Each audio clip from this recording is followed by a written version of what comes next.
मुख्यमंत्री देवेंद्र फडणवीस आज जळगाव दौऱ्यावर असतील। मुख्यमंत्र्यांचा ताफा ज्या ठिकाणाहून जाणार आहे त्या गिरणा नदीवरील धोकादायक बांभोरी पुलावरून हा ताफा जाणार आहे। बांभोरी पुलाचे एकदाही स्ट्रक्चरल ऑडिट झालं नाहीये। पुलाची दुरवस्था झाल्यानं पूल धोकादायक स्थितीत आहे। पुलाचं स्ट्रक्चरल ऑडिट करून पुलाची दुरुस्ती करण्याची मागणी होते।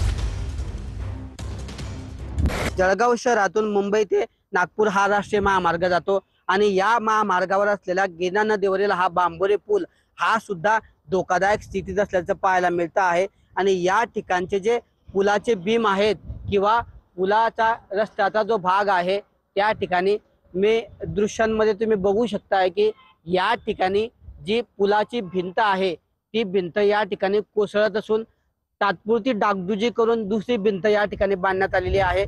त्यामुळे एकंदरीत आता हा पूल या ठिकाणी जीर्ण अवस्थेत असल्याचं पाहायला मिळत असून त्याचं बांधकाम कोसळत असल्याचं चित्र दिसतं आहे। या पुलावरून जे आहे या ठिकाणी दिवसभरामध्ये हजारो वाहनं या ठिकाणी प्रवास करत असतात आणि एकेरी रस्ता असल्यामुळे या ठिकाणी बऱ्याचदा वाहतुकीचा खोळंबा होत असल्याचं सुद्धा चित्र आहे।